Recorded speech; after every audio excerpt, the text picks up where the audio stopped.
جب بھی اس کا حکم ہو اس کائنات کو وہ درہم برہم بھی کر سکتے ہیں اور ایک دوسری دنیا بھی بنا سکتے ہیں۔ اس کے حکم کی تعمیل میں ان کی طرف سے ذرا برابر بھی سستی یا لمحہ بھر کی تاخیر بھی نہیں ہو سکتی۔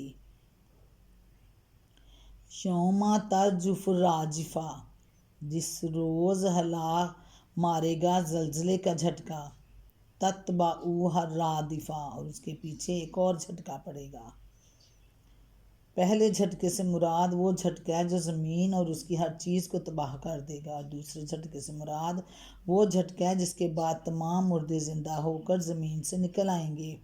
اسی کیفیت کو سورہ زمر میں یوں بیان کیا ہے، اور سور پھونکا جائے گا تو زمین اور آسمان میں جو بھی ہیں وہ سب مر کر گر جائیں گے سوائے ان کے جنہیں اللہ زندہ رکھنا چاہے۔ پھر ایک دوسرا سور پھونکا جائے گا تو یکا یک وہ سب اٹھ کر دیکھنے لگیں گے۔ آیت نمبر 28 68۔ قلوب یومئذ واجفہ، کچھ دل ہوں گے اس روز خوف سے کانپ رہے ہوں گے۔ ابصارها خاشعہ، نگاہیں ان کی سہمی ہوئی ہوں گی، خوف زدہ ہوں گی۔ کچھ دل کے الفاظ اس لیے استعمال کیے گے قرآن مجید کی روح سے صرف کفار، فجار اور منافقین ہی پر قیامت کے روز ہول طاری ہوگا۔ مومنین صالحین اس ہول سے محفوظ ہوں گے۔ سورۃ انبیاء میں ان کے متعلق فرمایا کہ وہ انتہائی گھبراہٹ کا وقت ان کو ذرا پریشان نہ کرے گا، اور ملائکہ بڑھ کر ان کو ہاتھوں ہاتھ لیں گے کہ یہ تمہارا وہی دن ہے جس کا تم سے وعدہ کیا جاتا تھا۔ آیت 103۔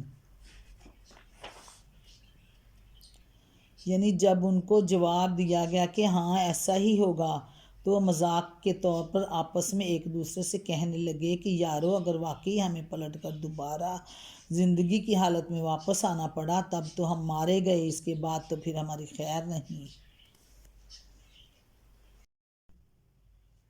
یقولون انا لمردودون فی الحافرہ، یہ لوگ کہتے ہیں کیا واقعی ہم پلٹ کر پھر واپس لائے جائیں گے۔ اذا کنا عظاما نخرۃ، کیا جب ہم کھوکھلی بوسیدہ ہڈیاں بن چکے ہوں گے۔ قالوا تلک اذا کرۃ خاسرۃ، کہنے لگے یہ واپسی تو پھر بڑے گھاٹے کی ہوگی۔ فانما ہی زجرۃ واحدۃ، حالانکہ یہ بس اتنا کام ہے کہ ایک زور کی ڈانٹ پڑے گی۔ فاذا ہم بالساہرۃ، اور یکا یک کھلے میدان میں موجود ہوں گے۔ یہ لوگ کہتے ہیں کیا واقعی ہم پلٹ کر پھر واپس لائے جائیں گے، کیا جب ہم کھوکھلی بوسیدہ ہڈیاں بن چکے ہوں گے۔ کہنے لگے یہ واپسی تو پھر بڑے گھاٹے کی ہوگی۔ یعنی جب ان کو جواب دیا گیا کہ ہاں ایسا ہی ہوگا تو وہ مذاق کے طور پر آپس میں ایک دوسرے سے کہنے لگے کہ یارو اگر واقعی ہمیں پلٹ کر دوبارہ زندگی کی حالت میں واپس آنا پڑا تب تو ہم مارے گئے، اس کے بعد تو ہماری پھر خیر نہیں۔ حالانکہ یہ بس اتنا کام ہے کہ ایک زور کی ڈانٹ پڑے گی اور یکا یک یہ کھلے میدان میں موجود ہوں گے۔ فَإِنَّمَا هِيَ زَجْرَةٌ وَاحِدَةٌ فَإِذَا هُمْ بِالسَّاهِرَةِ، یعنی یہ لوگ اسے ایک امر محال سمجھ کر اس کی ہنسی اڑا رہے ہیں، حالانکہ اللہ کے لیے یہ کوئی مشکل کام نہیں ہے جس کو انجام دینے کے لیے کچھ بڑی لمبی چوڑی تیاریوں کی ضرورت ہو۔ اس کے لیے صرف ایک ڈانٹ یا ایک جھڑکی کافی ہے، جس کے ساتھ ہی تمہاری خاک یا راکھ خواہ کہیں پڑی ہو ہر طرف سے سمٹ کر ایک جگہ جمع ہو جائے گی، اور تم یکا یک اپنے آپ کو زمین کی پیٹھ پر زندہ موجود پاؤ گے۔ اس واپسی کو گھاٹے کی واپسی سمجھ کر چاہے تم اس سے کتنا ہی فرار کرنے کی کوشش کرو، یہ تو ہو کر رہنی ہے، تمہارے انکار یا فرار یا تمسخر سے رک نہیں سکتی۔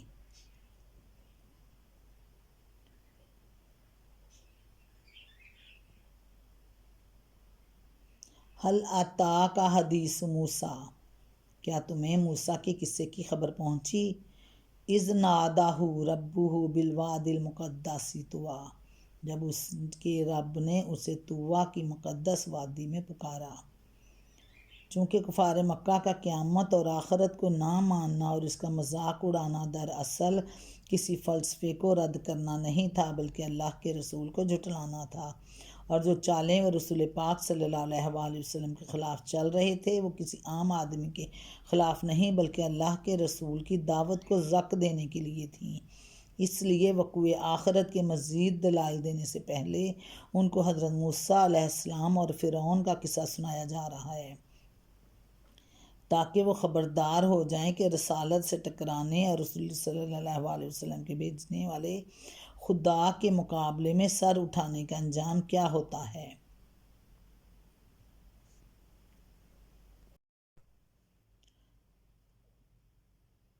اذ نادہ ربہ بالوادی المقدس طویٰ، وادی مقدس سے طویٰ کے معنی بالعموم مفسرین نے یہ بیان کیے کہ مقدس وادی جس کا نام طویٰ ہے، لیکن اس کے علاوہ اس کے دو معنی اور بھی بیان کیے ہیں۔ ایک یہ کہ وہ وادی جو دو مرتبہ مقدس کی گئی، کیونکہ ایک دفعہ اسے اس وقت مقدس کیا گیا جب پہلی مرتبہ اللہ نے وہاں حضرت موسیٰ علیہ السلام کو مخاطب فرمایا، دوسری بار اسے مقدس تقدیس کا شرف اس وقت بخشا جب حضرت موسیٰ علیہ السلام مصر سے بنی اسرائیل کو نکال کر اس وادی میں لائے۔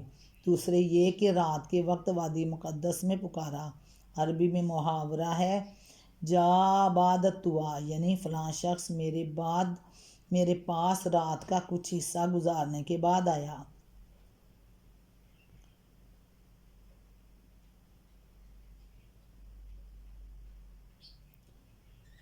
اذهب إلى فرعون إنه طغى فقل هل لك إلى أن تزكى وأهديك إلى ربك فتخشى فأراه الآيات الكبرى۔ فرعون کے پاس جا وہ سرکش ہو گیا ہے، اور اس سے کہہ کیا تو اس کے لیے تیار ہے کہ پاکیزگی اختیار کرے اور میں تیرے رب کی طرف تیری رہنمائی کروں تو اس کا خوف تیرے اندر پیدا ہو۔ پھر موسیٰ نے فرعون کے پاس جا کر اس کو بڑی نشانی دکھائی، فکذب، مگر اس نے جھٹلا دیا۔ یہاں چند باتیں اچھی طرح سمجھ لینی چاہیے۔ حضرت موسیٰ کو منصب نبوت پر مقرر کرتے وقت جو باتیں ان کے اور اللہ تعالیٰ کے درمیان ہوئی تھیں ان کو قرآن مجید میں حسب موقع کہیں مختصر کہیں مفصل بیان کیا گیا ہے۔ یہاں موقع اختصار کا طالب تھا، اس لیے ان کا صرف خلاصہ بیان کیا ہے۔ سورۃ طٰہٰ آیت نمبر 9 تا 48، سورۃ شعراء، سورۃ نمل اور سورۃ قصص میں ان کی تفصیل بیان ہوئی ہے۔ فرعون کی جس سرکشی کا یہاں ذکر کیا ہے اس سے مراد بندگی کی حد سے تجاوز کر کے خالق اور خلق دونوں کے مقابلے میں سرکشی کرنا ہے۔ خالق کے مقابلے میں اس کی سرکشی کا ذکر تو آگے آ رہا ہے کہ اس نے اپنی رعیت کو جمع کر کے اعلان کیا کہ میں تمہارا سب سے بڑا رب ہوں، اور خلق کے مقابلے میں اس کی سرکشی یہ تھی کہ اس نے اپنی مملکت کے باشندوں کو مختلف گروہوں اور طبقوں میں بانٹ رکھا تھا۔ کمزور طبقوں پر وہ سخت ظلم و ستم ڈھا رہا تھا اور اپنی پوری قوم کو بیوقوف بنا کر اس نے غلام بنا رکھا تھا، جیسا کہ سورہ قصص آیت نمبر 4 اور سورہ زخرف میں بیان کیا گیا ہے۔ حضرت موسیٰ کو علیہ السلام کو ہدایت فرمائی گئی تھی کہ فَقُولَا لَهُ قَوْلًا، تم اور ہارون دونوں بھائی اس سے نرمی کے ساتھ بات کرنا، شاید کہ وہ نصیحت قبول کرے اور خدا سے ڈرے۔ فَقُولَا لَهُ قَوْلًا لَّيِّنًا،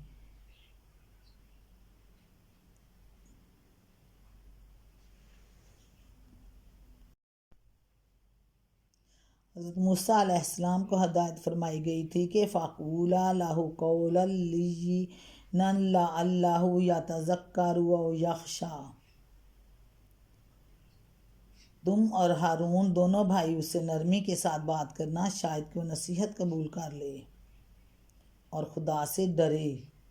اس نرم کلام کا ایک نمونہ تو ان آیات میں دیا گیا جس سے معلوم ہوتا ہے کہ ایک مبلغ کو کسی بگڑے ہوئے آدمی کی ہدایت کے لیے کس حکمت کے ساتھ تبلیغ کرنی چاہیے۔ دوسرے نمونے میں سورۃ طٰہٰ میں اور سورۃ شعراء میں اور قصص میں بتایا گیا ہے۔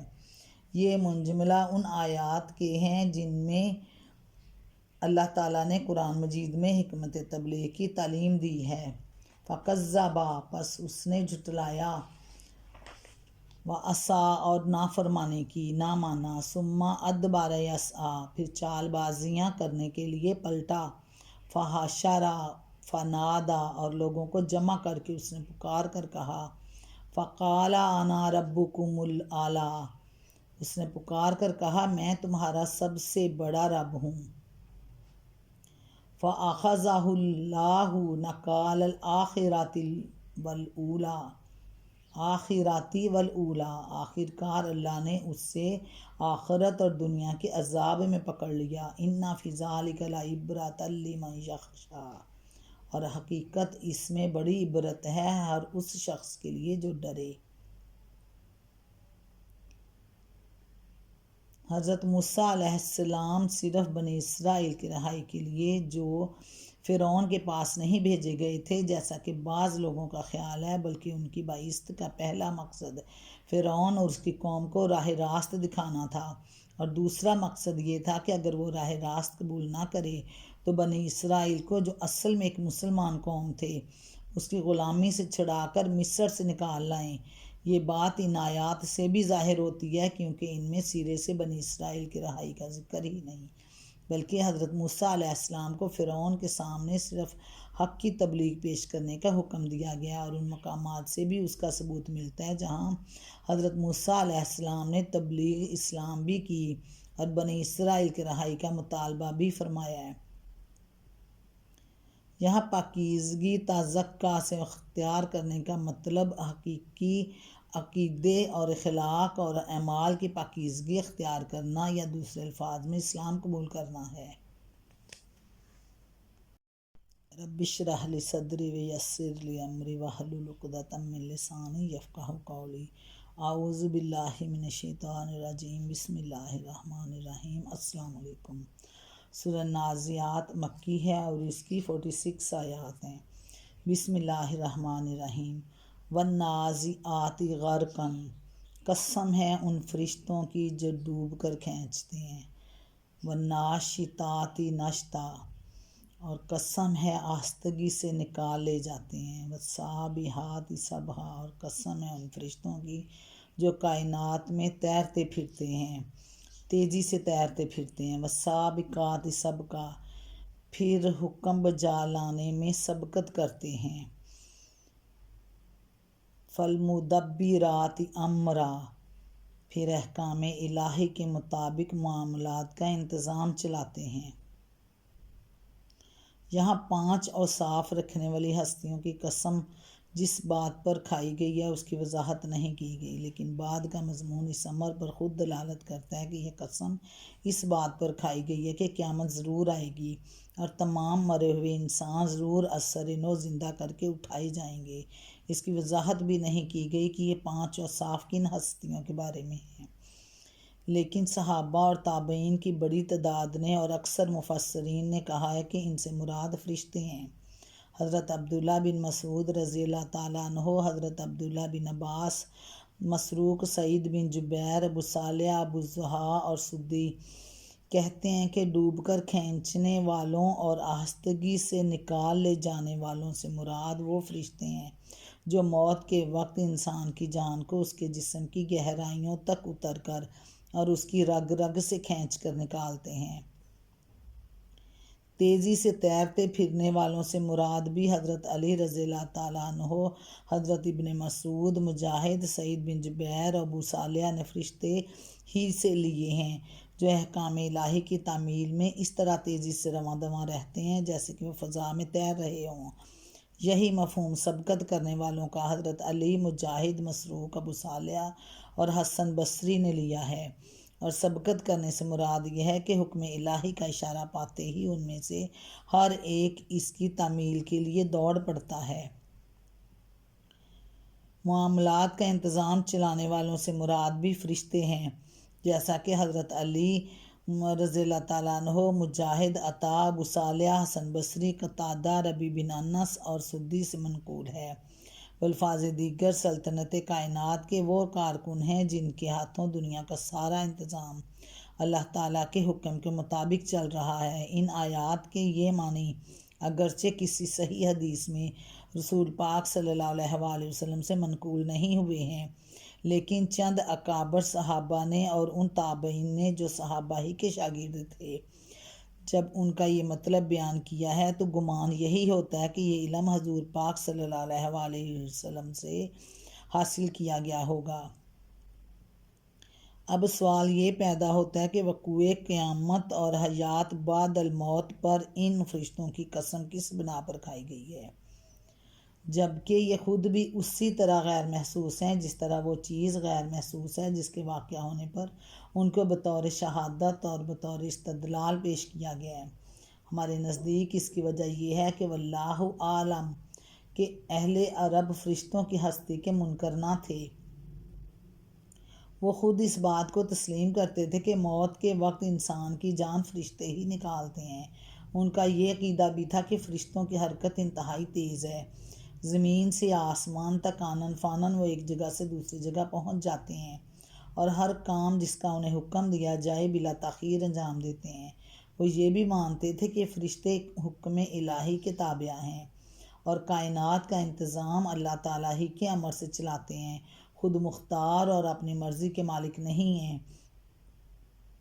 جہالت کی بنا پر وہ ان کو اللہ کی بیٹیاں ضرور کہتے تھے اور ان کو معبود بھی بنائے ہوئے تھے، لیکن ان کا یہ عقیدہ نہیں تھا کہ اصل اختیارات انہی کے ہاتھ میں ہیں۔ اس لیے یہاں وقوع قیامت اور حیات بعد الموت پر ان کے مذکورہ بالا و صاف سے استدلال اس بنا پر کیا گیا کہ جس خدا کے حکم سے فرشتے تمہاری جان نکالتے ہیں اسی کے حکم سے وہ دوبارہ جان ڈال بھی سکتے ہیں، اور جس خدا کے حکم سے وہ کائنات کے انتظام چلا رہے ہیں اسی کے حکم سے جب بھی اس کا حکم ہو اس کائنات کو وہ درہم برہم بھی کر سکتے ہیں اور ایک دوسری دنیا بھی بنا سکتے ہیں۔ اس کے حکم کی تعمیل میں ان کی طرف سے ذرا برابر بھی سستی یا لمحہ بھر کی تاخیر بھی نہیں ہو سکتی۔ یوم ترجف الراجفہ، جس روز ہلا مارے گا زلزلے کا جھٹکا، تتبعوہ الرادفہ، اور اس کے پیچھے ایک اور جھٹکا پڑے گا۔ پہلے جھٹکے سے مراد وہ جھٹکا ہے جو زمین اور اس کی ہر چیز کو تباہ کر دے گا، اور دوسرے جھٹکے سے مراد وہ جھٹکا ہے جس کے بعد تمام مردے زندہ ہو کر زمین سے نکل آئیں گے۔ اسی کیفیت کو سورہ زمر میں یوں بیان کیا ہے، اور سور پھونکا جائے گا تو زمین اور آسمان میں جو بھی ہیں وہ سب مر کر گر جائیں گے سوائے ان کے جنہیں اللہ زندہ رکھنا چاہے۔ پھر ایک دوسرا سور پھونکا جائے گا تو یکا یک وہ سب اٹھ کر دیکھنے لگیں گے۔ آیت نمبر 28 68۔ قلوب یومئذ واجفہ، کچھ دل ہوں گے اس روز خوف سے کانپ رہے ہوں گے۔ ابصارها خاشعہ، نگاہیں ان کی سہمی ہوئی ہوں گی، خوف زدہ ہوں گی۔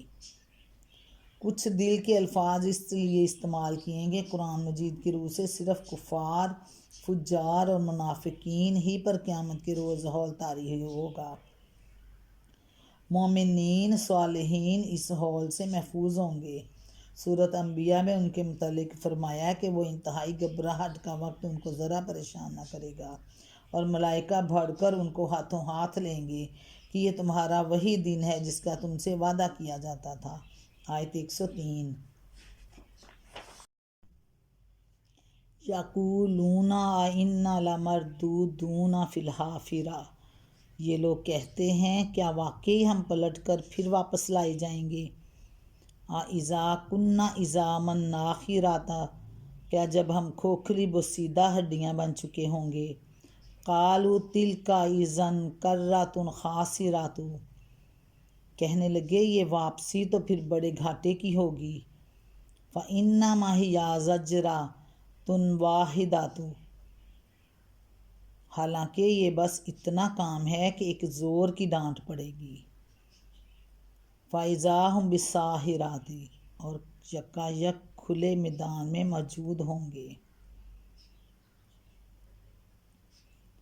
یہ لوگ کہتے ہیں کیا واقعی ہم پلٹ کر پھر واپس لائے جائیں گے کیا جب ہم کھوکھلی بسیدہ ہڈیاں بن چکے ہوں گے؟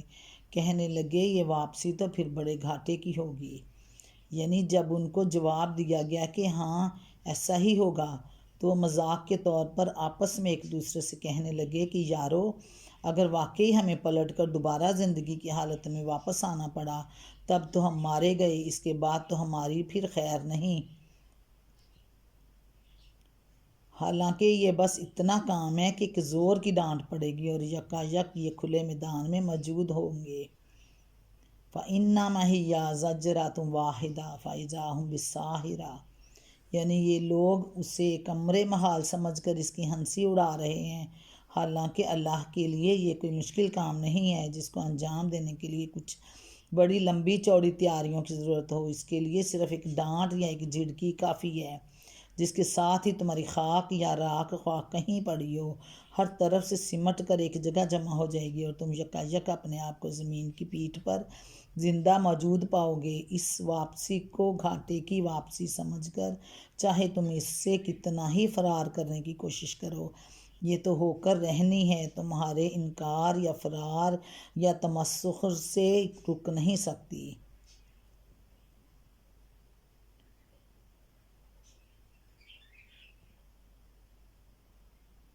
حل اتاک حدیث موسیٰ کیا تمہیں موسیٰ کے قصے کی خبر پہنچی؟ اذ نادہ ربہ بالوادی المقدس طویٰ جب اس کے رب نے اسے طویٰ کی مقدس وادی میں پکارا۔ چونکہ کفار مکہ کا قیامت اور آخرت کو نہ ماننا اور اس کا مذاق اڑانا دراصل کسی فلسفے کو رد کرنا نہیں تھا بلکہ اللہ کے رسول کو جھٹلانا تھا، اور جو چالیں وہ رسول پاک صلی اللہ علیہ وآلہ وسلم کے خلاف چل رہے تھے وہ کسی عام آدمی کے خلاف نہیں بلکہ اللہ کے رسول کی دعوت کو زک دینے کے لیے تھیں۔ اس لیے وقوع آخرت کے مزید دلائل دینے سے پہلے ان کو حضرت موسیٰ علیہ السلام اور فرعون کا قصہ سنایا جا رہا ہے تاکہ وہ خبردار ہو جائیں کہ رسالت سے ٹکرانے اور رسول صلی اللہ علیہ وسلم کے بھیجنے والے خدا کے مقابلے میں سر اٹھانے کا انجام کیا ہوتا ہے۔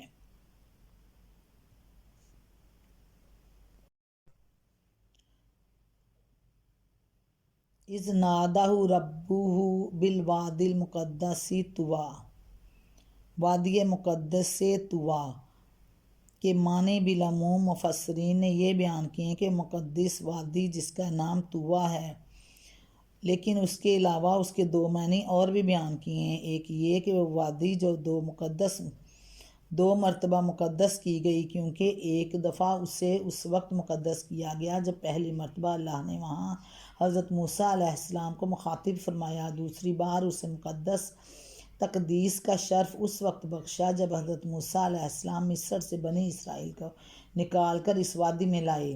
دوسرے یہ کہ رات کے وقت وادی مقدس میں پکارا۔ عربی میں محاورہ ہے جا بعد طویٰ یعنی فلاں شخص میرے پاس رات کا کچھ حصہ گزارنے کے بعد آیا۔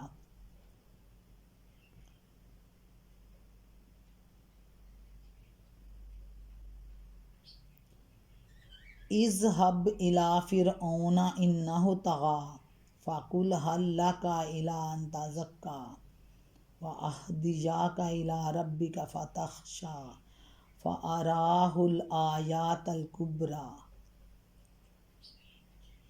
فرعون کے پاس جا وہ سرکش ہو گیا ہے، اور اس سے کہہ کیا تو اس کے لیے تیار ہے کہ پاکیزگی اختیار کرے اور میں تیرے رب کی طرف تیری رہنمائی کروں تو اس کا خوف تیرے اندر پیدا ہو۔ پھر موسیٰ نے فرعون کے پاس جا کر اس کو بڑی نشانی دکھائی، فَكَذَّبَ مگر اس نے جھٹلا دیا۔ یہاں چند باتیں اچھی طرح سمجھ لینی چاہیے۔ حضرت موسیٰ کو منصب نبوت پر مقرر کرتے وقت جو باتیں ان کے اور اللہ تعالیٰ کے درمیان ہوئی تھیں ان کو قرآن مجید میں حسب موقع کہیں مختصر کہیں مفصل بیان کیا گیا ہے۔ یہاں موقع اختصار کا طالب تھا اس لیے ان کا صرف خلاصہ بیان کیا ہے۔ سورۃ طٰہٰ آیت نمبر 9 تا 48، سورۃ شعراء سورہ نمل اور سورہ قصص میں ان کی تفصیل بیان ہوئی ہے۔